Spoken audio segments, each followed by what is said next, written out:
Okay. Sure. Hello, everybody.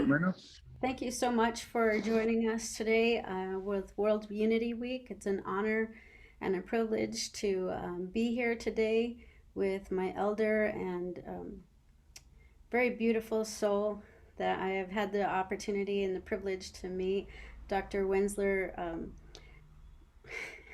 I'm sorry, Dr. Wendsler Nosie Sr.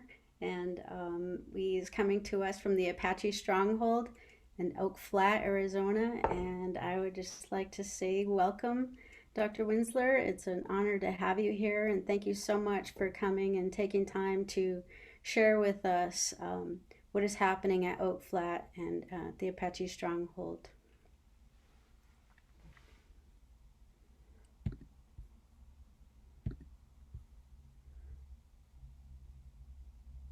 Are you there?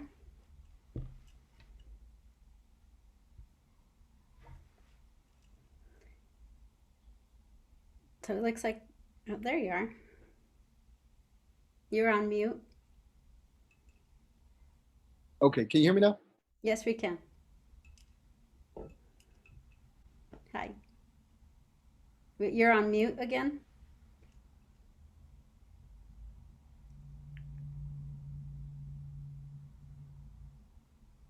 I can't hear you.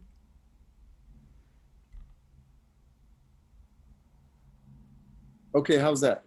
Now we can hear you. Can, Yes. can you hear Thank me you. now? Yes, we can. Okay, I'm sorry, I lost the first part of what you were saying. If that's okay, could repeat one more time? I was just welcoming you and saying thank you so much for being here. And it's just been an honor to have met you. And I'm thrilled that you're here with us today to share about what's happening at Oak Flat and giving an awareness to the entire globe about how we can support you in this effort to save the sacred lands of the Apache Nations. I'm thrilled that you're here to share with us today. Okay, I'm really thankful. Thank you all for having me. Of course, like they say, uh, if things were going well, I won't be on your show today, but not going well, not just here, but it seems like everywhere else. And so I think, people are really taking positive steps and working together and really working on what's happening in the world. And so I'm really happy to be here with all of you. And I thank you for giving me or giving us this time. Thank you. Yeah, absolutely. I wonder if you wouldn't mind opening us up with a prayer today. Oh, okay. All right. Thank you. Ganashita ahead the nation Chicago. The know how the tension can be cut. The Euro Shaka China Julius. The Ganashita the Nagasambi Kaja he Kayu he walk in law. The walk Shiki Echo Sterulesh. The Jane he the walk Kunyako Cheko Sterulesh Ko Pikanashita. The Nassis Gas Chihiko Sterulesh an. I didn't show and then show Nassis Cas we own like Ko Pikanashita. The one Hayu Satko. Selfs enkel hat in de ilhinne kleko sterolesco de Chi'chil ster steko a here de Jane become nasita sherishninko she klishkin kunzi the jorles oh become nasita here. Thank you. I just gave blessings to Mother Earth and everything above it that is our relative, and the things that we are to talk about today, and those that are listening around the world, and that through our minds and hearts we're in one together of an understanding about what spirituality is, and that everything that's bad that that works within the evil ways, that it does not come within that to destroy what we all try to do, and God's greatest, the Yosin, the Creator's greatest gift to us all. So I ask that He just bless us all in our journey and all the things that we do. And to all the listeners, which I know there's a lot of them that probably do what we do already, and thank them for that, and thank the Creator for blessing us in that way and watching over us. Beautiful. Thank you. Thank you for that blessing. So, I really would just like to share a little bit about basically when I started becoming a water protector. My heart was very moved with Standing Rock, and there was just this burning desire to do something. And when I went to Oak Flat this year, that same feeling emerged in me. And since then, I have had this incredible desire to support and stand in solidarity with my elder and his family and the entire Apache Nation to fight to save Oak Flat, and realizing the beauty and the magic that is there, that moved my entire being and has shifted things in me that I still am not fully aware of yet.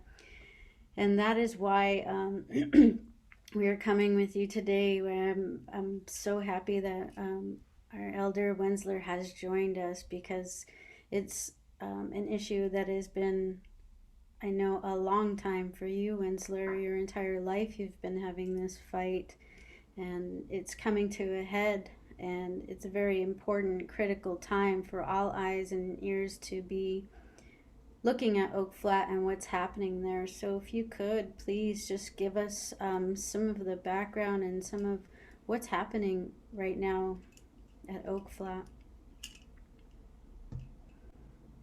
Okay, and again, I want to thank you and be able to just to be able to share,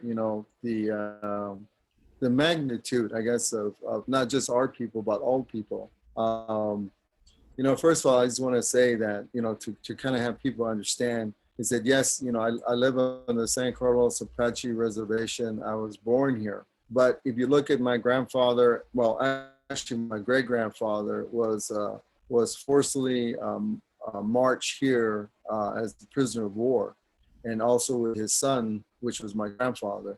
And then my father being born in the first concentration camp, which was the prison that held our people, and then me coming, as my father's son, and growing up in a time that my grandfather and my uncles and my dad would say that, they made all these promises that one day we'll be able to go home, one day we'll be able to go back, and they used to sit around and cry about it. And as a young boy, I remember listening to all the stories that they would refer to about their life. And I remember being really young, probably about 5 or 6, and mentioning to them that, that I'll go home. And I just remember them laughing and then crying. My grandfather crying and saying that, grandson, if you do, I'll go with you. And then they just went on to back to what, they were doing, crying and reminiscing about, life. But little did I know that, we, like everybody else, we have prophecies, and those prophecies were in that time, in that moment. And little did I know that my mother, she was really influential, because a lot of the women and I believe in all the tribes, they really went underground with a lot of our ways, because of the persecution that we would get if we acknowledge our language, we acknowledge our ceremonies, and the horrifying stories that occurred to the holy ones, that if they were practicing, what the military people would do. So anyway, a lot of that went underground, but I didn't know, that I came in a time where I guess not only being given all this stuff from the ones before me, but also born into it and understanding it. And so anyway, I grew up in that way, that a lot of things didn't make sense. A lot of things didn't refer to us. And I just got really more interested in about the way we were and why we're living like this on the reservation. Why were we different than the people on the outside? Why did things differently apply to us? And so then, as I got older, just, really being involved with our holy ground and our ancient ceremony, the Sun Makesha, which is the sunrise ceremony, and they began to understand, what occurred. So I guess, our holy ground, we call it holy ground, and no difference than what the Dakotas will call the ghost dance and what happened to their people at that time. And it's the same thing with us here. A lot of our people were killing themselves. A lot of people didn't want to live anymore. And the military people would write a report and say that it's like taking a wild animal and bringing them into the house and trying to make them a pet. They die. And that's what we're doing to these people, by trying to change them and make them somebody that they're not. So a lot of our people were losing their lives, either taking it themselves or, something occurring that they rebelled against the system. And so, those things really touched me to where when I understood what the ceremonies was, it really hit me that, we were exiled out of our holy places where it all originated from. And so when, in talking with, at that time when I was really young, talking with my grandmother and those that were older, would make reference to that, but they spoke of it in a low tone so that they won't be heard because, they still live in a time of repercussion.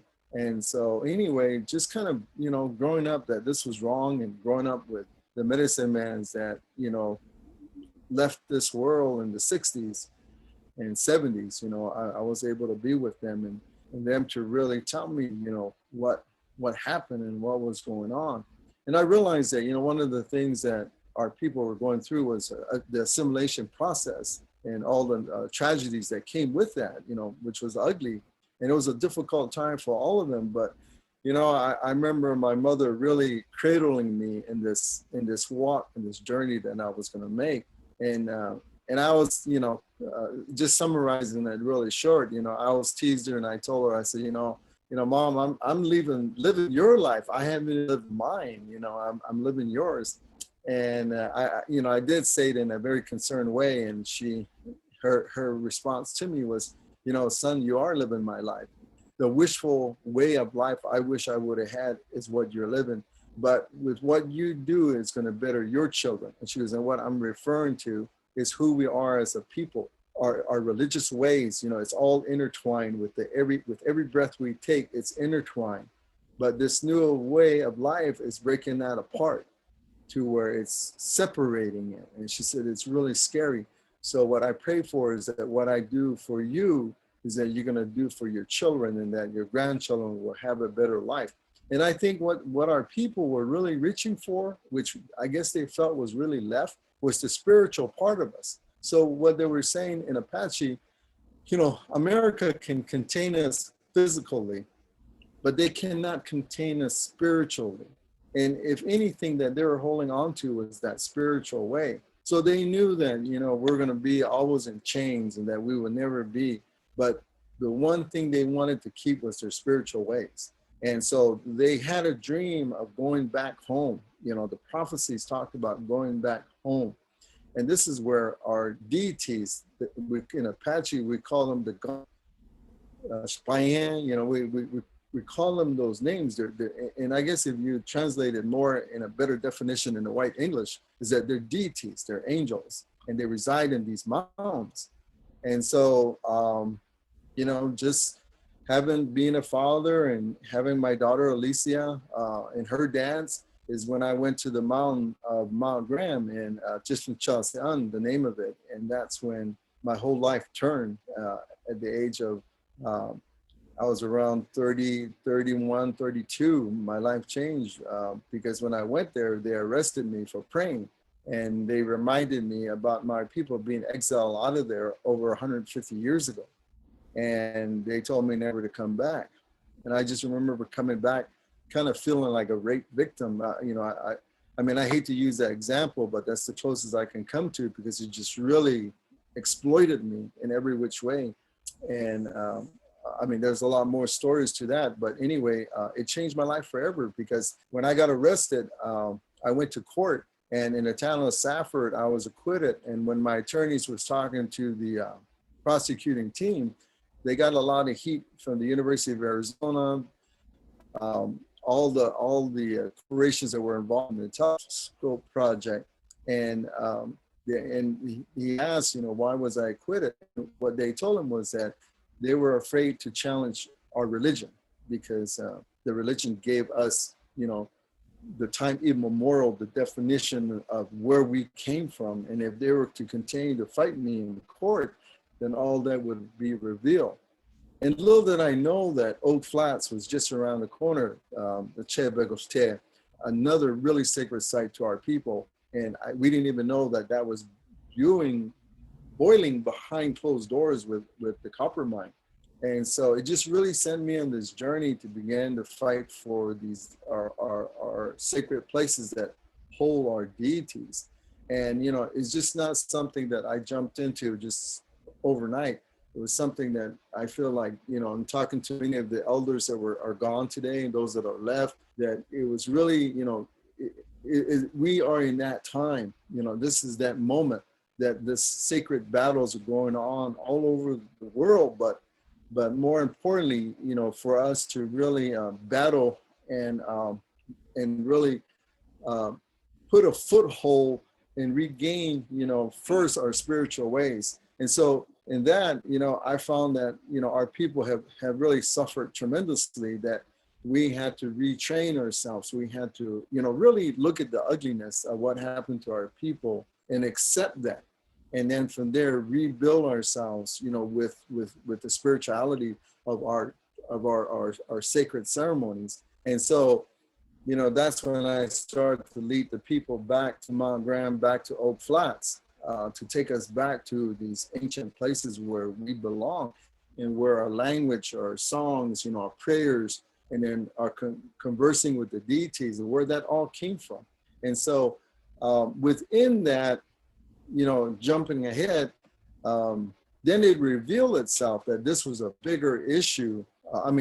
That's big in itself, but what I'm referring to is that when you talk about the environment, when you talk about the climate, it really connected, because Mother Earth is really being devastated. The devastation of it, is really hurting all over the world. And so for some reason, Oak Flat kind of gave the avenue of exploiting what the United States has been doing to not just Indian country, but to the American people, of the deception about laws, about exemptions when they give to companies to have the right, and for these companies to have more of a right, kind of like a human being over Mother Earth itself. So it really revealed all these really ugly things that are occurring, from discrimination with religion, from water contamination forever in the Southwest, and setting the precedents for Indian country as well as, America itself on the religion, as far as, eliminating one of the oldest ones from the face of the earth. And then it comes to the characteristics of all American people. Even us Indian people, we're in that equation, that we all need to wake up. And so what I tell a lot of the non-Indians is that, to help you understand, is that you need to look at me as your ancestor, what you people went through before we did. So if you look at all this colonization and capitalism, slavery, look at all of that. They went through it before we did. They mastered that. And now, the native people here are around the world, we're the last ones. And so I tell them, to really help you understand what I'm talking about, is that if you look at me, this is what your generations before went through, and this is what your generation had fought. But same thing with us, we have to be smart and not assume that we're the ones that are going to win this. In a unified spiritual way, all people have to come together in order to fight this greatest evil. So anyway, in a nutshell, there's so many different components, but in a nutshell, Oak Flats, Chi'chil Bildagoteel, is a sacred and holy place that holds our deities, where we originated from, that holds like the word, of our existence, that's where it comes from. And the reminder of how the earth, the mother, coincides with us and how important she is to all of us. And that's the continuation of our being. And so, but not only that, like I said, it just really exposed from how land transfers, and how corporations have taken, these sacred places. And like I try to tell people, Oak Flat, I try to make people understand, like, these sacred places are females. Like, so with Oak Flat, You can actually be born there and die of old age because you have everything that can be provided for you. And, you know, it seems like, and this is what our old people refer to, is that we can't kill these places. Once these places goes, then there's nowhere else in the world that you'll be able to find them, because there are male mounds and there are female mounds. And the female mound is the one that provides things and takes care and shelters the people. And so that's the battle that we have, you know, right now that's ongoing. But in a nutshell, you know, that's kind of who I am. That's kind of where I came, what I've been doing. And this is what we're facing. And, you know, the tragedy from the whole thing. But it really has exposed the United States entirely of how they've done things in different places. Right. And it is so important, these sacred places, because it's the remembrance. It's like, that was my experience when I went there. It was just like the tears flowed and I didn't even know where they were coming from. But something in my body just knew, like it just was so moving. And when we have these places to be able to go to, like I'm Apache as well, and had never stepped foot on those lands, and I'm sure there's probably many other people who have never been to a sacred site like that, and we can't lose them, because that remembrance, when we merge back, when we come back to those places, there is such a deep remembrance of where we come from, that it grounds us and it reminds us of the priorities that we need to have in being a part of that nature and a part of that divine feminine that is willing to provide for us and nurture and take care of us, and how we can also reflect that back to these lands in our actions, and the reverence that we give back when we visit those places. So Oak Flat is, we just wanted to kind of go through, is dealing with Resolution Copper, who is trying to put a 1,000-foot hole that is 2 miles wide in the heart of these sacred lands and waters, and it has been, it was in a have to pass bill. I'm just giving a little background information of what is happening and what we're dealing with here, that McCain threw in hours before the bill was signed. So there was no review of it, there was no awareness of it, and there was no one else's input as to whether this was going to be put in the bill or not. And the bill had to be signed, knew it was going to be signed. And so it was a very underhanded way to attain the land. I know that they've been trying to get the land for many, many years prior to that, and there's been this constant battle, and it had been protected by the United States at some point. And now in these dirty deals that they do behind the scenes, have acquired the land and have given it to two foreign mining companies, two of the biggest foreign mining companies on the globe, to execute the land. And can you speak a little bit about that and some of what has been your experience, and how this has come about, and just any insights that you can share with us, so we can have a deeper understanding of what's truly happening here? Okay, on the political side of things, what you're referring to, yes, you're right. On day one, when Resolution Copper, Rio Tinto went after Oak Flats, they never went through the process. They went strictly to our state congressional leaders, and they began to push for an exemption. So prior to the late John McCain adding the bill, the late night rider, to the NDAA, a must pass bill. Prior to that, it was taken to Congress, to the House, to the Senate, but first to the House. And they never had the support. In those years, you know, I was walking the Hill, you know, day after day, educating congressional leaders. And it amazes me how much they don't know. You know, I mean, we can't assume that they know everything. They don't, you know. I mean, they have different careers and different professions. Some of them have no knowledge of the environmental impacts that occur on projects like this. are either, what blows me away is that they're either Christian or they're not.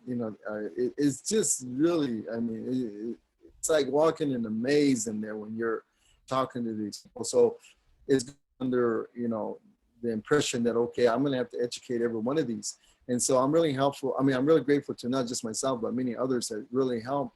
And we're able to hold off Resolution Copper getting an exemption at that time. So Paul Gosar, and he's still a state representative for Arizona, actually put it on the floor in 2014. And because I was there in DC, able to lobby against it. When he was ready to put it on the floor, he ended up pulling it because we were able to get a few Republicans to support. And so in 2014, the bill asking for an exemption for Resolution Copper was pulled. So it wasn't in 2015 when John McCain came out forcefully without telling anybody and put it as a late night rider. And so when we got word, I was on the plane, I went to DC, a lot of the doors weren't opening. And then finally, one door opened and they were telling me that McCain had put pressure on all congressional leaders, because you got to remember McCain was a committee, either on the committee or chaired committees that had a lot of projects going on in the United States. So he made sure that he pressured Congress, to not support the Save Oak Flat. And so that's how that's one of the ways he got it passed. And then on top of that, at that time, we didn't have a huge support from other tribes in America, is because he was doing the same thing. They were putting pressure on tribes, threatening about federal fundings being cut. And so it really put everybody in a hesitant position. And so anyway, that's how it passed in 2015. And so, as you were saying, the land transfer clock is ticking now. And so a lot of, in 2016, some kind of walked away and said it was, it's over, it's a done deal. But no, we had our elders, we had our medicine people, we had people like me, that believe in a miracle, that believe in that there is good people out there. But knowing that, we're fighting something really ugly and we needed to find a way to expose what was happening. So after learning so much in that period of time about what has been happening to other Indian tribes, other fights that are going on in this country, that's why I took on the battle too, because I took it on more greater, because it was much more than that, because we're talking about how this would affect all over this country and how it would set the example, example overseas, because we're getting calls from other indigenous people, and they could not believe that the United States turned on their own native people. So if the United States is turning on their own native people, that means that the United States is not going to support native people that are being affected in the third world by big companies like Resolution Copper, Rio Tinto doing things to them. So there was just abundance of call came in from all over. So that's when I geared the fight, because it was a spiritual fight already anyway. And so that's when I went, to the spiritual part, because it had to be exposed what they were doing, this ugliness. But anyway, in the very day one, and this is what I tell the people of Arizona, day one, why did they go after exemptions? Why did they not follow every federal law that everybody in America is required to follow? How come? And then on top of that, when you get an exemption, there's a whole checklist that you have to go through. Resolution Copper never went through those checklists formally to ask Congress for an exemption. It was just given to them overnight. So I tell them in day one, an ugly deed, a deception again occurred. But now we're going to go and expose that deception. And so then on top of that, they use every which way to downgrade what we were doing in exposing this. And it's really sad, because they went as far as, trying to get some of our native people who don't live on the reservation to say that these places weren't sacred. They really went dirty, but I'm glad we stayed spiritual, because we were able to expose a lot of the dirty deeds that we were doing and reflecting back on history, most importantly. And so The spiritual fight of this really gave life again to the fight. And I'm really grateful to all the people out there like yourself who's been praying, who went there, because if it wasn't those spiritual connections that everybody got, you know, and felt that this was ugly, then we would never be where we are right now, you know, with the final EIS being pulled, and then the lawsuits being in place right now, and then the continuing fight religiously throughout the country and expanding more with religious leaders joining the fight and putting more pressure on Congress to relook at this bill. But it was really ugly day one. I mean, I tell you, it was the worst thing I ever seen. And it made me understand why in other areas tribes were losing a lot of battles. And that's why I went back to the tribal governments and had 467 tribes pass resolutions to support us on this fight, because I reminded them that it's going to affect their people. It's coming, you know, and if we don't stand together now as governments, then you're not standing for your people. You know, you need to stand for your people. Even though the United States has created these tribal governments, you have the right to speak for your people. You can't sit back and not do that. So it was really amazing, all that work that, you know, took place, and how it really unified the government, religious Native people, you know, activism, you know, it just kind of all pulled us together, you know, and so many, you know, and growing up, sometimes they have their differences, but this one really brought everybody together. It showed that we could all work together on something really evil like this. But that's how they were able to get the land transfer. And right now, you know, the final EIS was pulled, and they're supposed to put another final EIS. They haven't told us when, but if it reaches the time clock, then that's the scary part, because the way the legislative bill reads is that the land transfer is going to take place regardless. So right now, that's why the fight that's happening right now is so crucial with the bill that Raul Gahava for the House, that's in the House, and then Bernie Sanders that is also the other bill in the Senate. But, you know, we got to get it passed in the House, and then the lawsuits that are in place. So those are two vital things that are happening right now. Yeah. And so when you were talking about like the areas that are being affected, and like, can you speak a little bit about if some of the repercussions that Resolution Copper would have in the areas? I know that Phoenix is pretty close, and Chandler and Mesa. What do you like? What would be happening if Resolution Copper were to move forward? How would that affect the communities? I mean, obviously Oak Flat would be completely decimated, but in the surrounding areas, how would they have to deal? What would they have to deal with as far as the repercussions of that? Okay, and so what I'm going to say about the Phoenix and Tucson and areas, the surrounding areas, is the same effects that are going to happen to us. But the one thing that somewhat sets us apart, well, not really sets us apart, but is the religious part, is that you're talking about a sacred site that's going to totally disappear. So what I tell people, I said, it's just like people here that are Christians, and they make the journey back to the other side of the world, to these holy places, and they go there for reference, to confirm. And then when they come back here, you know, they're so excited about preaching the word of gospel because they seen it. Well, I tell them it's the same thing here, is that all our songs, all our ancient songs, our prayers are resonated from these holy places. And if it's totally gone, then what happens to our kids? What happens to our generation? Because everything that's like within the structure of who we are, now when our children look for it, it's gone.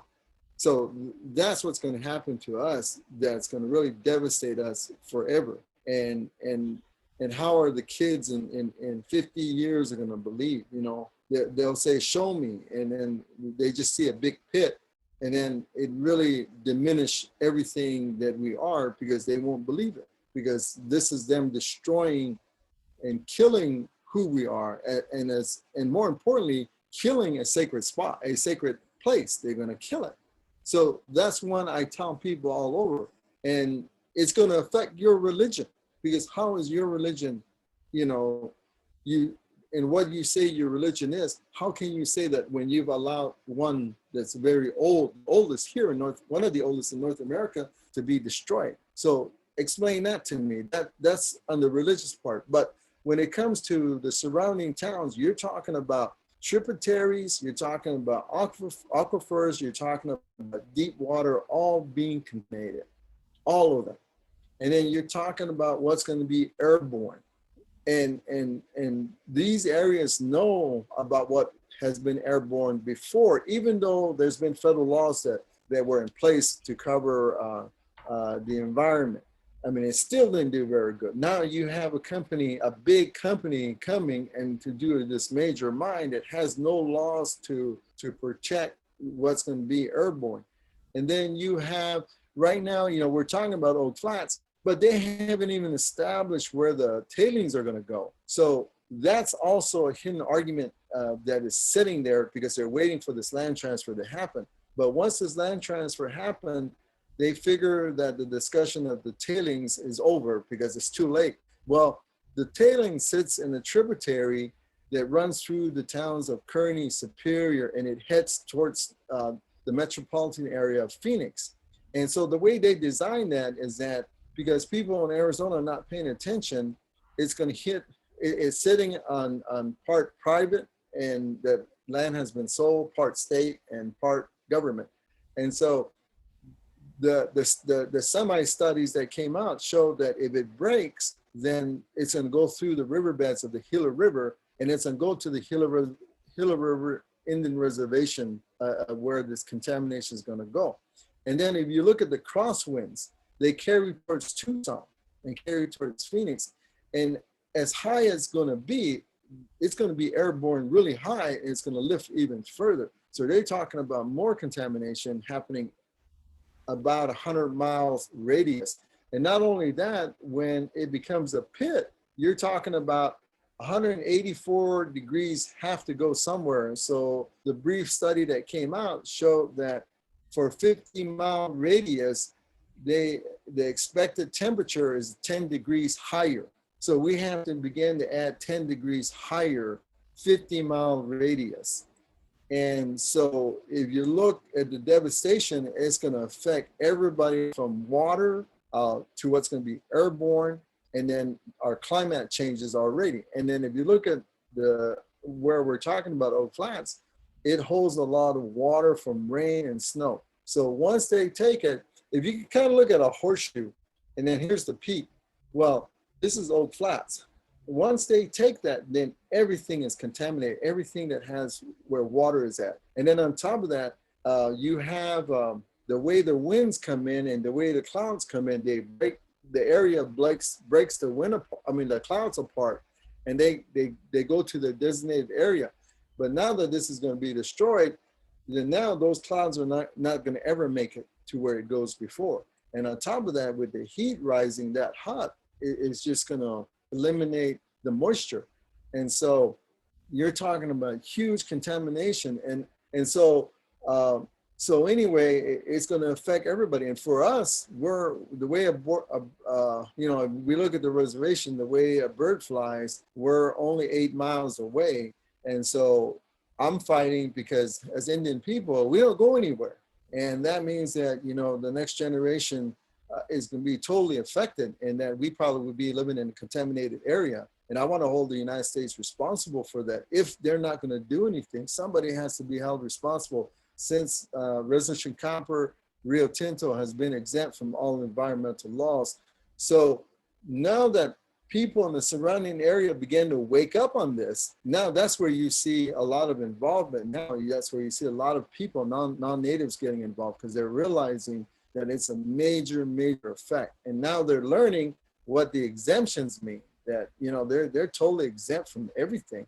It's crazy. And even our state of Arizona, when you have our leaders representing the state, this should, Governor Ducey, all these guys should be concerned. They should be the first one, not only the tribes, they should be the first one asking what's going to be left behind. And that's why right now, when everybody argues about the environmental impact study, well, the way the bill reads right now is that regardless of the pros and cons, the land transfer is going to take place. And that's why we're fighting it, because if it takes place, then there's nothing to hold the mining companies to anything. And again, it goes further back. They're buying water all over the place. You got the Gila Valley, you got the Pinal area. They're all owned, is being owned by mining right now. And nobody's paying attention to that. And so I'm really worried about the future, because you're going to have corporations controlling the water. And we're in a scary time. So that's what I've been really hard at work, trying to educate everybody in Arizona and across the country that, you know, you have to wake up, because this is what's happening underneath us all this time. And that's why I was saying how Oak Flat has really exposed all this ugliness. Yeah, it is very ugly. So here we are. How can the people around the globe, and how can the water protectors, how can we support the Apache Stronghold and the Apache Nation in this fight to save these sacred lands and waters? What can we do? I think one is what we're all doing already, but it's to continue, and that's to pray, because we're fighting something really evil, something really ugly, and that's our first fight. And the second part to that is that we do have a bill in Congress right now. It's in the House and it's in the Senate, and it's sponsored by Raul Gahava and Bernie Sanders. Okay, that bill is to reverse everything that was done. And so what I'm hearing is that if everybody all over the country began to send letters to the Democratic Party, and especially to the ones in Arizona, because we can't afford to have Cinema and Mark Sally. We can't afford to have them on the fence. You know, they can't wait for any more studies. I mean, they're congressional leaders and they already know these things. So as Arizona people and people in this country, we need them to support the Oak Flat, Save Oak Flat bill sponsored by Gohava. Because, you know, in politics is that if these two come out, then you're going to have all the Democrats throughout the country supporting. They're waiting and looking at Arizona. And that's what's kind of sad, you know, with our own congressional leaders. But this is why the work goes off into the other states, because we really need the Democrats. We really need some of the Republicans who supported before. And just in case Cinema and Mark Kelly, in case, you know, they vote against us, and we're going to need Republicans to offset those numbers. And it's really, really sad. And I live there right now. I live at Oak Flats, and I've never seen any of these leaders come. So I think with the water protectors, you know, of how crucial this is going to be, because they know through the studies how many years this deep water, if it was to be used for domestic use, how much water it supplies to the people of Arizona and the livelihood of the people, versus contamination day one, once they start shooting to the ground. So I think as water protectors, you know, if we look at that, that's something that we, you know, that is all up our alley to fight, you know, and have them, you know, look at those studies or ask the questions if he's not asking. And sometimes what happens, and I don't know this for sure, but I'm going to be checking on it. But you know, like John McCain had staffers, and I hear they're working for them now, and they're the ones that designed the legislative bill. So I don't want anybody to be discouraged, because what I'm finding out is that when they try to call them and they get discouraged from the staffers, well, those staffers work for John McCain and Kyle. And they're the ones that supported the bill. So eventually they're going to protect their work. And so we have to find a way to get straight to Cinema, Mark Kelly, to make up, you know, to make their decisions, you know, because they got to be reminded that the Democratic people, especially in tribal areas, supported them to be where they're at, so that we can have a voice, but not just for us, but for Arizona. So the water is the crucial, because no matter what happens, if we don't have water, we don't have life. And we, you know, that has to be, they have to protect that. They, as human beings, you know, doesn't mean that we're a white, native, or whatever.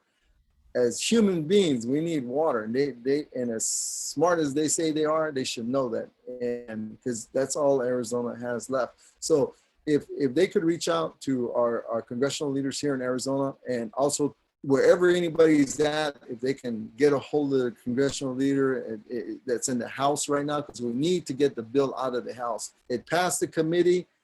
Now I was told that they hope to bring it to the floor July 22nd or July 23rd, but they'll be able to do it if they know they have enough votes. And so I'm excited. You know, I mean, there's been a lot of hard work. I wish I would have done more. I wish I was more capable of doing more and reaching out to the people out there.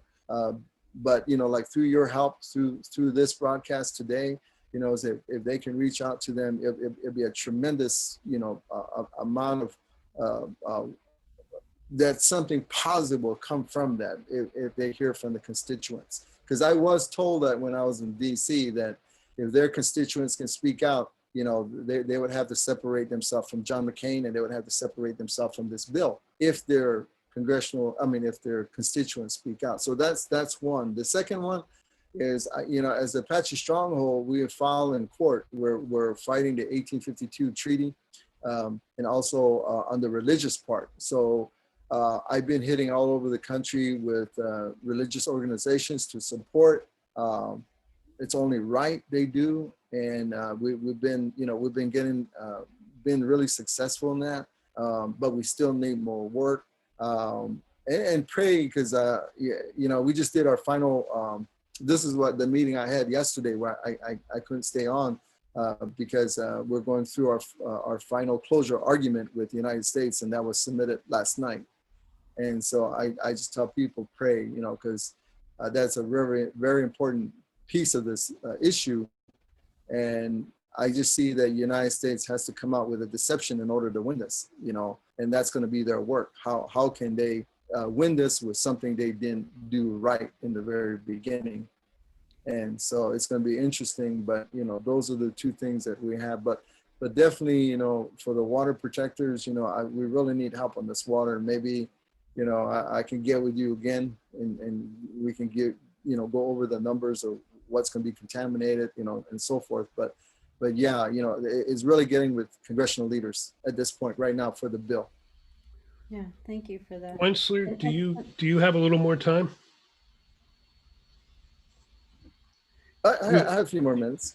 Okay, good, because we have music behind this in case you needed more time, so we can go a little further if you're able. There's a lot of good questions that have been going up. Yeah. Okay. Good, Yeah, good. there are they're asking you know, talking about hitting them where it hurts in the banking.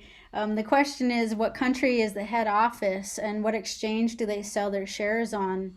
And go to the shareholders in a big way, go for the pocket as well. And that seemed to have worked with DAPL being able to pull money out of those people who are supporting this stuff. Is that, you know, like, do you have ideas or like a way that we can support in that way for people who are outside of the country? Or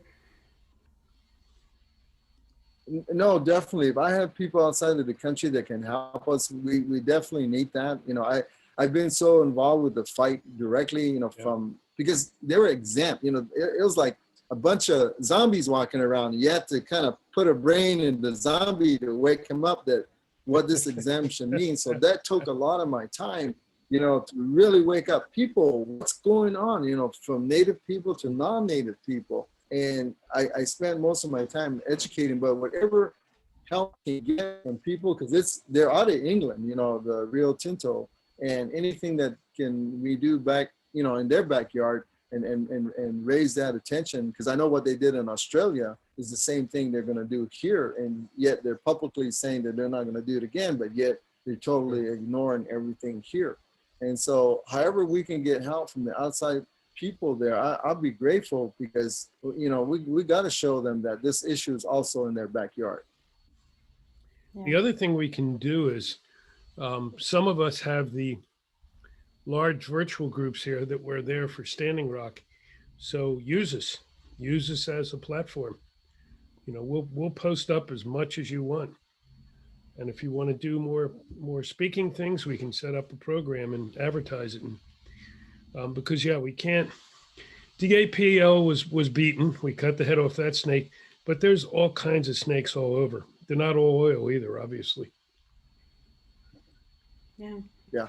And I like that because when I was 21 years old, I'm 62 now, but when I was 21, I went to Washington. I remember opening a door for this elder gentleman. He was telling me he was 75 years old, and he was happy we're going to the Secretary of Interior, and at that time they were going to talk to the Native people, said that Native leaders, and he was so happy. He was telling me it took him 75 years to finally get a meeting, finally be there. He was so excited.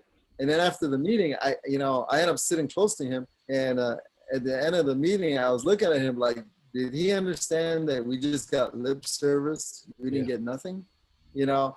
And he really inspired me, because what I said to myself was, when I turn 75, I don't want to be what happened to him. Something happened, and that meant that I'm going to have to work really hard. But my point is that, yes, because what I'm going after, I'm not going to end here. I'm going after the Constitution of the United States on freedom of religion. And if we have a unified effort from everyone, then it's like I told people, I'm shooting the prayer arrow to the heart of this country, because it's wrong. It's definitely wrong the way we are being treated, and the way we had to be in the living conditions that we have, and more importantly, to deny us the right of our religion. And so, like I told my attorneys, this is where it doesn't end. We're going to the heart of this Constitution. I said, we have to be put on trial. Is going to be putting a religion on trial. And I said, so they better, fix this before it gets too late. But no, whatever way you guys can help, I'm grateful. I mean, thank you for offering. And Christina on the chat says that the Australian water protectors are fighting Rio Tinto as well, and is suggesting that we team up with them against Rio Tinto. I would love that. I mean, we definitely do.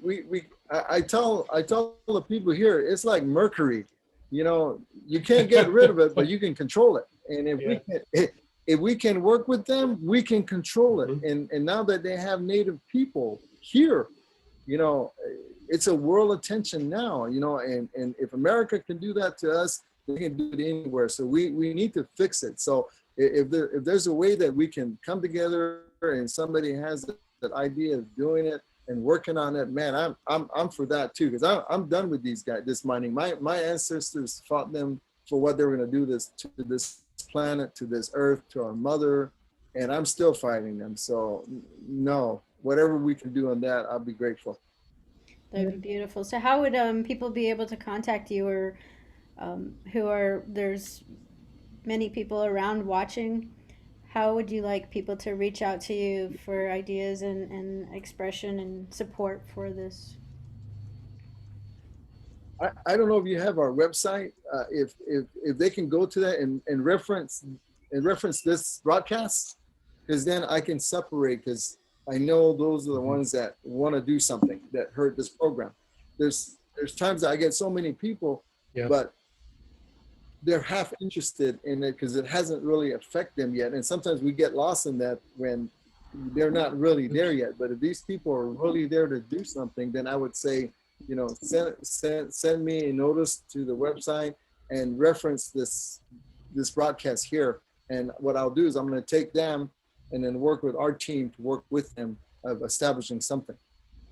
Angelique, do you have the link for the website that you can put in there? I do. I reached out to you on Facebook as well, brother. Oh, okay.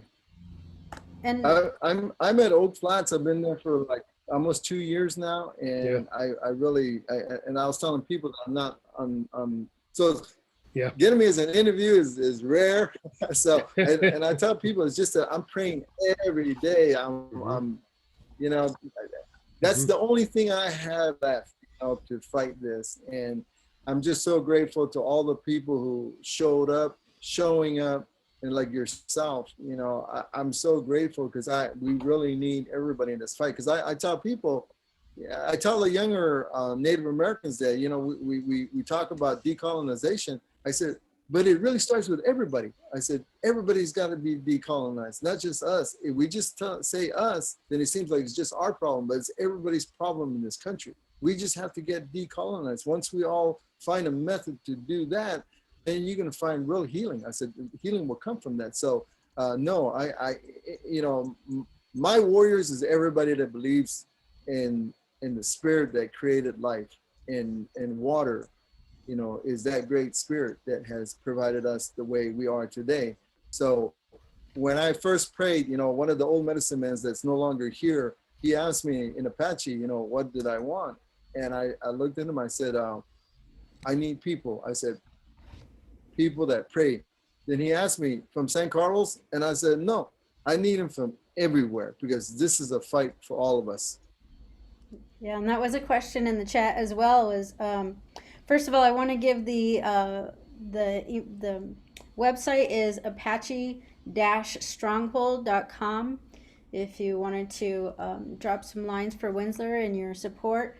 And there was a question about how can people outside of the country support in addition to the financial way. But one of those ways is to invite our waters to go into the hearts of these men and women, because she's a very sentient, conscious, intelligent being and is willing to stand with us and is the most powerful ally that we could ever have if we're willing to invite her to join us in this fight and to go into those places that we can't, and support us in that way, and just moving these hearts of these people who don't understand what they're doing, and in those prayers for them as well, to have this understanding so that their hearts can be softened and understand how important it is for even their children to shift these perceptions that they have, and to just to invite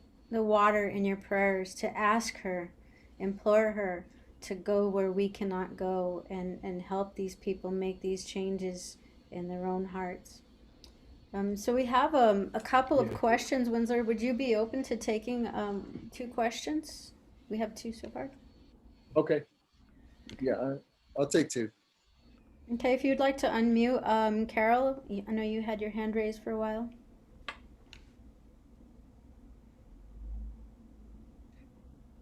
Yes, thank you. I was just wondering if you have the same issues that we have here. We're finding that these companies are bypassing the permits that are required locally, and then you know, you go to the powers that be, and the company wrote a permit. They don't get the permit approved, but then they're already building. And it's like, well, we're waiting for their permit to get to court, but you're not stopping them from building. And so it's like the cities are like utilizing the fact that the court system doesn't have time to pull the case forward, but they don't stop the construction. But then the government has the loophole that, well, you know, it's not our fault.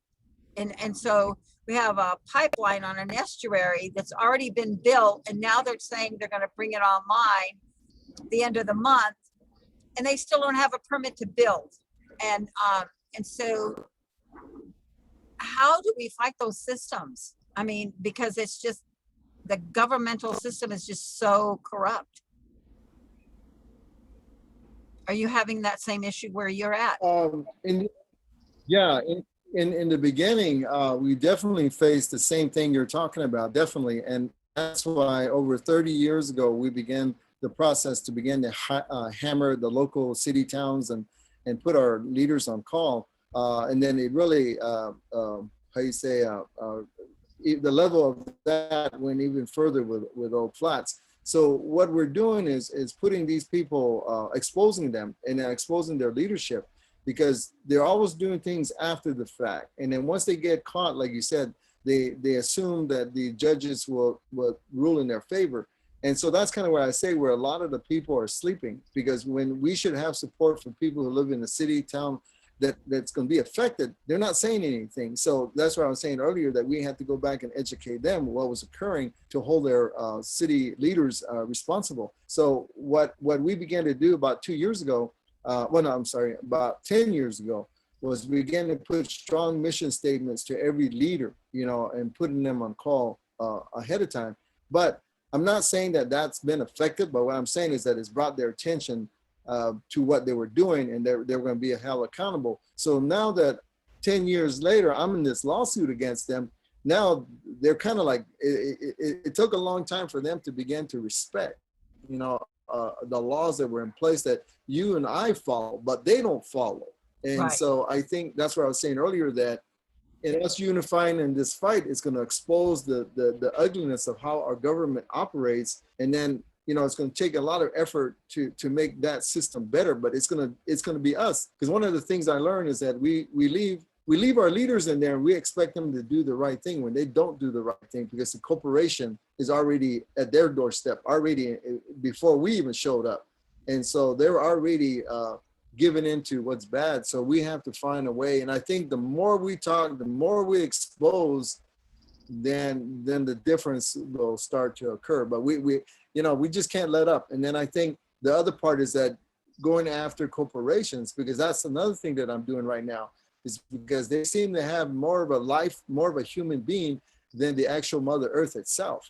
And when the law should be on Mother Earth first, that should be the protection, them secondary, but it's reversed. They have the ruling authority over the land, and our leaders just go with it. So we, the people, need to change that, because what they came across 500 years ago is not the same anymore.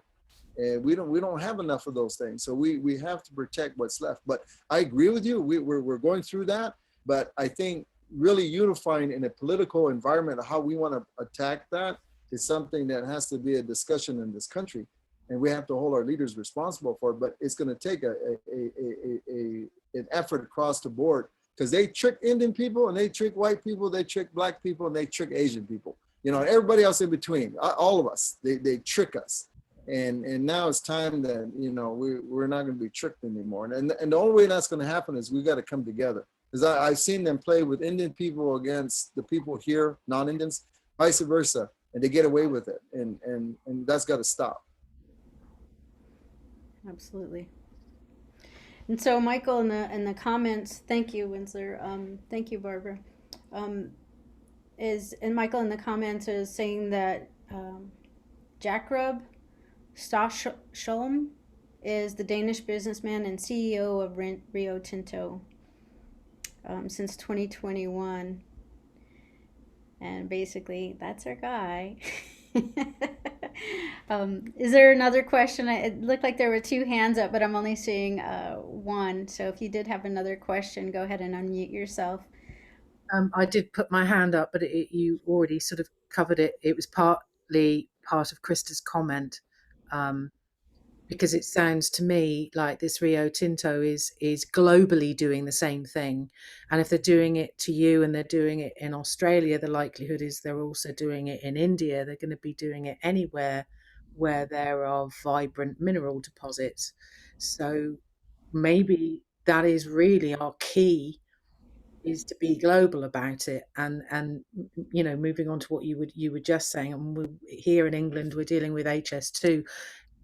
Part of this whole thing that Carol was saying was, if they do it before you get in there, then the judges will go in their favor anyway, because it's like, well, you've started, you may as well finish attitude. The other thing I wanted to say was that really, well, I mean, I know we have to do this legally, but most of the powers that are in charge at the moment, they're all part of a clique, a big boys club, for want of a word. They're all mates and they're all feeding each other's pockets. So it's not just that, the corporations have got them. They want to be had by the corporations because they're invested in them.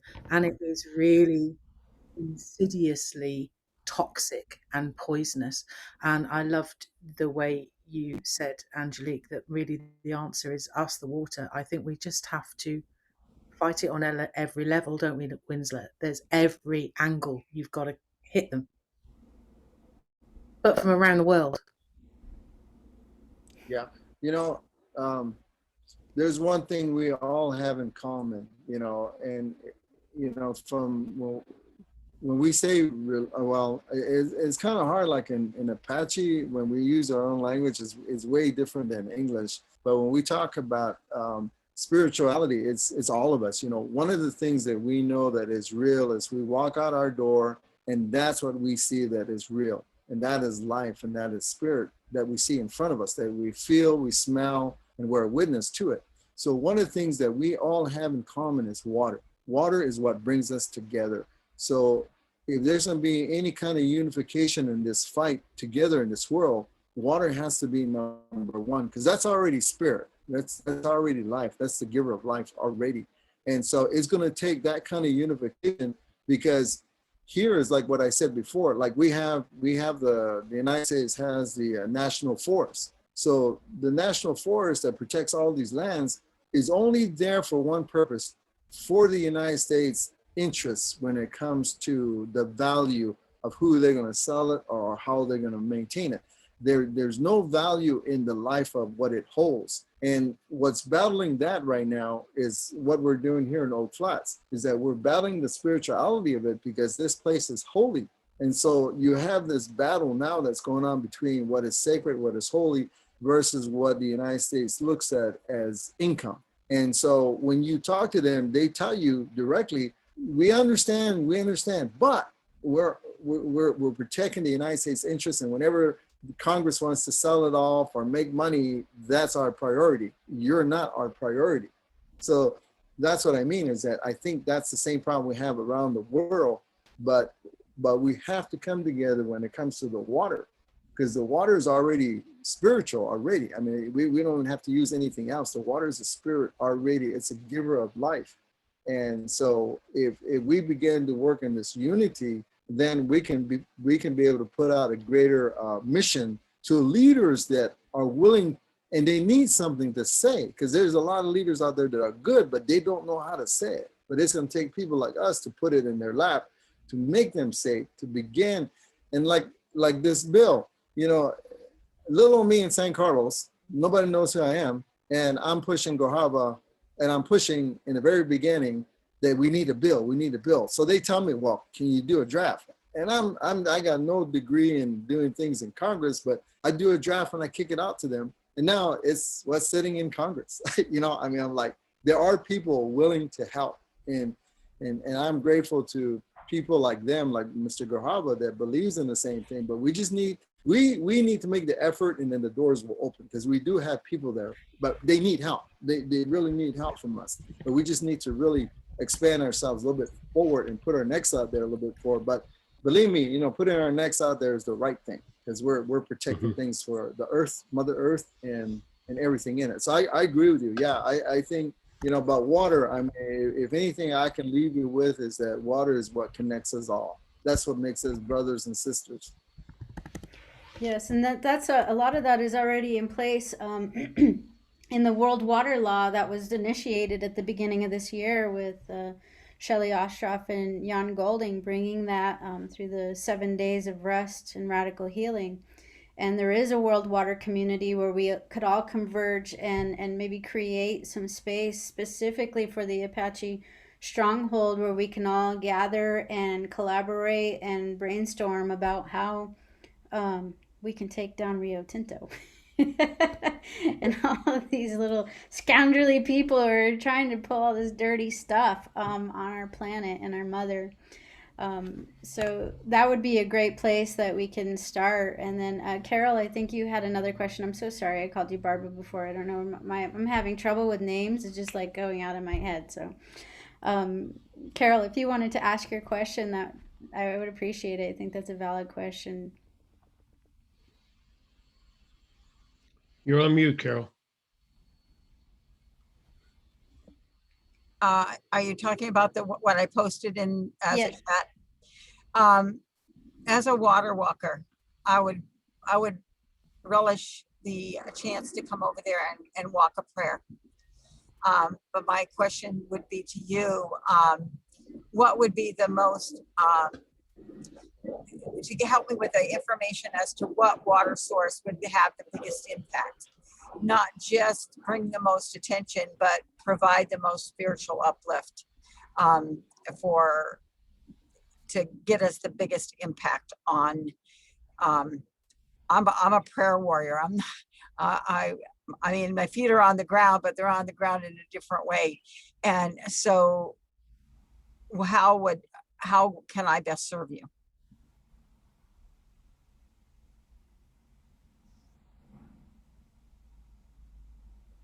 For me, I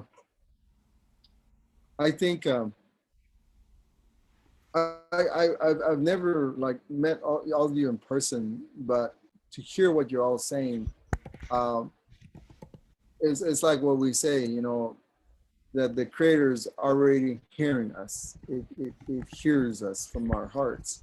So I'm grateful for that. It's already started something already. A seed's already been planted, and now we just need to keep watering it. I think that I tell people if they're not able to make it to Oak Flats, you know, where you are is very crucial to us yet, because the water is relative to each other. They all know each other in a special way. And so how you talk there, it affects here, you know, and it listens. But if there's a chance to come here, one of the things that the old people, like my mother, they talked about that they were really concerned about. I mean, all water is number one issue, but deep water. And what they talk about deep water is that if it gets contaminated, because they got minerals in them. And once they contaminate the minerals, it kills everything. And in this place, it's gonna destroy everything above the earth, and everything will begin to collapse. And then there's no life, and then there's death. So one of the things that I tell people, I said, this old man, the way he explained it to me, he said, deep water is like how they make these cars. These cars have a radiator, and they have a chemical in there, and it keeps the engine from getting hot. And that deep water keeps Mother Earth from getting hot, doesn't let it get a fever. But once they destroy that, then the fever is going to come. And that's what was the greatest fear, that once they destroy the deep water, you know, they're in the bloodline of the mother. And that was really, really scary. So one of the things that I pray for when I'm in that area where they're drilling, where they're hitting, you know, way down underneath the earth, and all the hot water is coming out, it's really sad. You hear a cry through the pipes. And I remember coming home, and I before my mom passed, and I shared it with her, and she was just crying. She said, you know, they're crying because it's just like poking, it's like a stick poking you inside your body, you know, and now it's crying. She was, I wish you wouldn't have told me, because now I feel awful, you know, I feel bad, you know, they're in that deep water. So one of the big things was they were really concerned about the deep water, because it's going to make the earth, the mother earth, unhealthy. And so I pray about that all the time, because we can't afford the mother to become unhealthy, because everything else is going to be affected by it. And that's kind of, you know, I tell the people, you pray, you know, the mother right now is hurting. And we need to pray, you know, that deep water is left alone. And that's what they're dewatering. That's what they're going after. And then again, shooting the contamination in there to soften the copper so they could suck it out, you know, and let it drop and eventually suck it out. But that's what's happening. But you know, with all levels of water, you know, and if you come there, you feel this all yourself, you know, what's happening. But I think, you know, where you're at too, people that are not able to make it is connecting all of us in a spiritual way, you know. So whatever you're accustomed to and how you do it, it connects us anyway. But yeah, you know, I'm really concerned. I mean, it's going to be devastating, really bad, and the people won't learn this until about 50 years later, you know, or even less than that the people talk about. That's going to really change the earth, the mother, because now it's sick. It's sick in one part. It's just going to spread. So Winslow, that kind of brings up a question in my mind. Is it something that you encourage people to come to Oak Flat to be there? Is that something that would be serving? And if so, if you could give some guidance about that. I tell, I'm glad that's a good question, because some people will finally ask me that question. Some don't ask me, but because they're hesitant. I don't know why they're hesitant, but I tell people, come. You don't have to come as a group. If you can't, come by yourself, because it's calling you, because it's connected all over Mother Earth. And I said, it's you.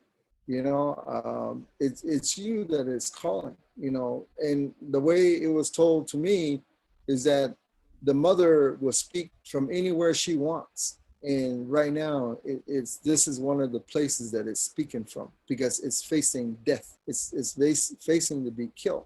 And so it's calling its children.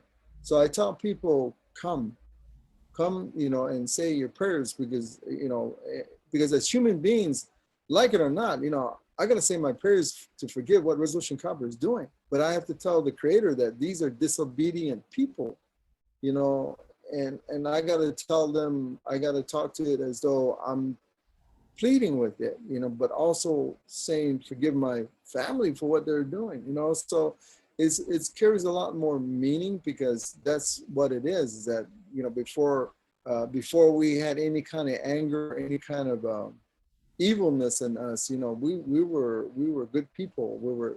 Everything was at a balance. But ever since this capitalist world has come in, has made us dirty as well too. So like my mother always remind me, son, you're dirty too. You have to remember. So that's why these prayers are really, really important, because once we touch that ugliness, we're a part of it. But we have to pray. So I tell people, come, and I tell people that if it gets to the point that I need people here, I want religious people, because this is a religious desecration that's going to happen. This is a death to a holy place of deities, and the world better learn what they're killing. And I tell the preachers and everybody across this country that preachers has a belief that when I put up my call to come, that's what I'm asking you to come for. I said, because we have to ask for forgiveness, but also pray for a miracle that, something will happen. Because where I'm at right now, I leave it to the deities, because as a human, I will continue to do what I need to do, but I've done a lot. But it's also the home of the deities, and that's a whole different level than us. And I leave it in their hands, because they'll do what they need to do. But again, I tell my daughter, I said, and before I say this, I always tell people, no offense to what I say, it's just what I've learned, is that I said, my daughter was really afraid when I moved back to Oak Flats, because I left the reservation and I went back home. And I've been living there, and like about a month into it, my daughter came over and she says, Dad, I'm really worried about the miners, the police, all these people that can do things to you, I'm really afraid, Dad, And then I just told her, I said, Vanessa, I said, if I come home, I'm back to the reservation. I said, it's not because of them. I said, it's because the deities didn't accept me. I said, that's what I'm afraid of. I said, because I said, I'm like, I said, I hate saying it, but this is the only example I know for you to understand.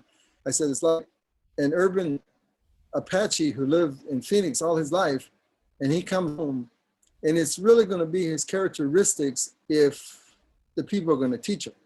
But if he has a whole different characteristics, they're not going to put much into it. They got to keep moving with what they have.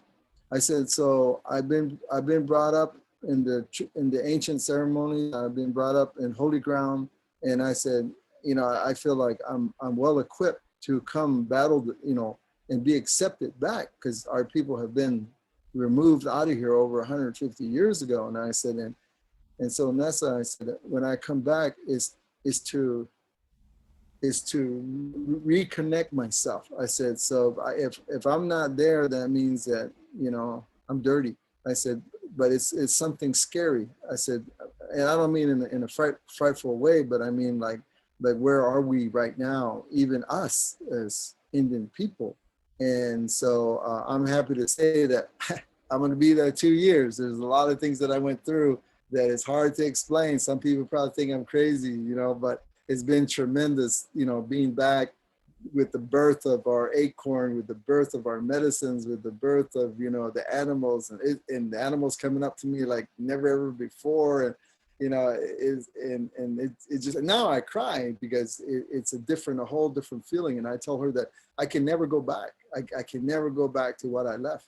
I said, because that's what our people were saying, is that one thing they should not take from you is your sovereignty of your belief, you know, with the creator and Mother Earth, you know, and so I feel like I know I have that intact now that I didn't really before, but it, you know, so I guess what I'm saying is that if it's not here, it's anywhere that is sacred to you, because it's still the same thing. But if you do come here, I just say, you know, I'd be so happy to see you, but more so somebody greater than us would be happy to see you. And I think that's where we get gifts of what work we do and how to continue. So if and I tell people the day I call, because the people are still being disobedient, then those are the people I want. I said, because then that will change everything, because we have to do it spiritually and we have to stay with that. Then the mother will know we're committed. The mother will know that it's time for a change.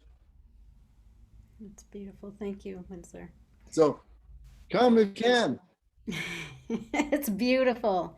Oh my gosh. It changed me. Just like Standing Rock, the same feelings, the same tears, the same emotion that is still uncontrollable when I tap in to those sacred waters. It moves me in ways that I still don't understand. So one more time, I want to put out the website. It's Apache-stronghold.com. Please reach out to our elder and let's get together. We're going to put up something in the World Water Community page and platform. And again, please, if you're not familiar with the World Water Law, do check that out, because that is the one unifying thing for us all to stand behind. And yeah, let's start taking some closer looks at that Rio Tinto and how we can start implementing a little pressure on those boys. Thank you so much, Wendsler. We are going to have to leave now, and I am so very, very thankful for you joining us today and sharing with us how we can support you and your family and all of our family in saving these beautiful sacred lands and waters. Thank you so much, and I look forward to continuing the work. And yeah, have a beautiful day. Thank you, everyone who's watching, everyone who will watch.